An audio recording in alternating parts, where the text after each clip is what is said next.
Rod, I'm the flatratemaster, and well, I disagree with something Becky Witt wrote. All right, background, Becky Witt is a management guru. I've recommended her Facebook group on this channel before, but recently she posted about enabling bad behavior, and we're going to specifically talk about ticket distribution in relation to that, but she was specifically talking about management enabling bad behavior and allowing employees, because of bad behavior, to get out of certain kinds of work.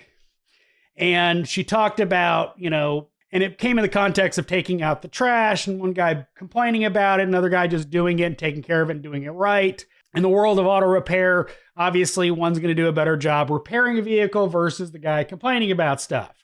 And that's all fine and good. But when it came to her talking about ticket distribution, she was talking about putting all of the good stuff on the quality tech, who might be better at diagnostics, etc., and kind of starving out the other tech. And I've always had a very different view of ticket distribution.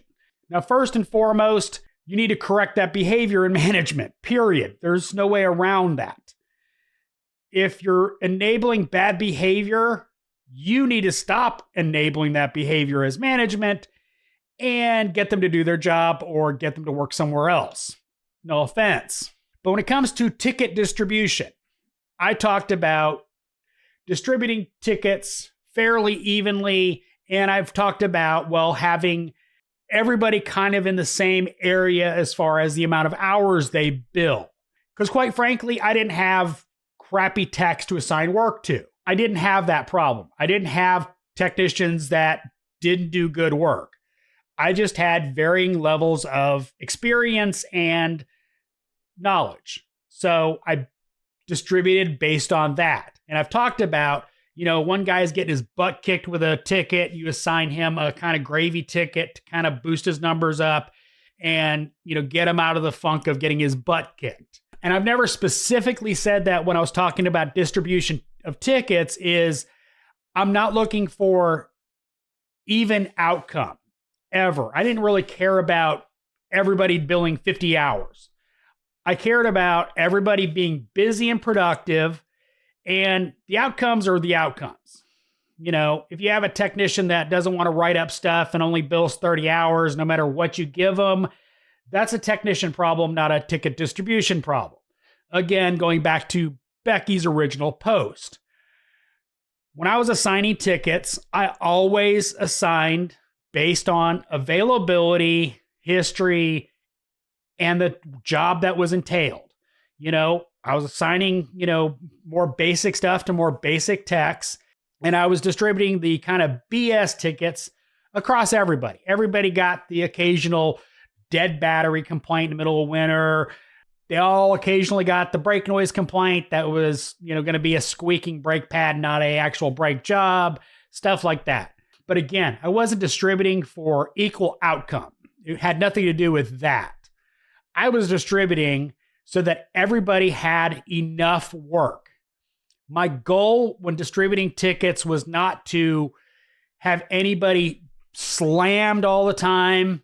One, it's hard on them. Yes, they make more money, but it's hard on their body, and it's hard when you're always behind. I wanted everybody in the shop to stay busy and productive. And the outcome of that was usually most people billed around 50 to 60 hours. And as long as they were in that range, I was happy. They were happy. Nobody was running out of work, etc. And that was what I strived for, is I didn't want anybody running out of work because I was loading up one tech with all the junk and everybody else was getting all the gravy. I wanted everybody to get all the good stuff and all the bad stuff.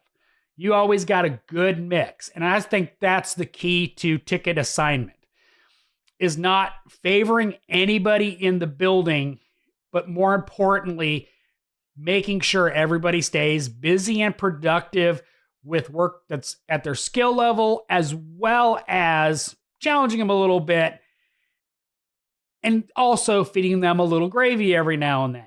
Everybody wants a little gravy every now and then. I don't care how good you are.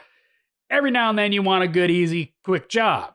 Even if you're just hourly. You occasionally want just a quick, easy in and out job, little mental.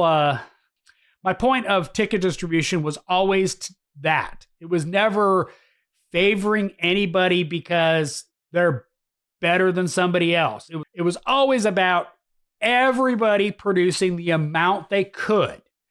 Yes, some guys probably could have produced more if I gave them more tickets, but it was always going to be at the cost of somebody else.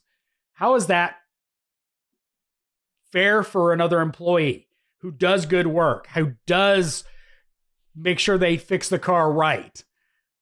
Why are you punishing a good employee for just not being quite as fast as somebody else who might be a little sloppier too? I'm not going to get into that, but anyway, that's my point.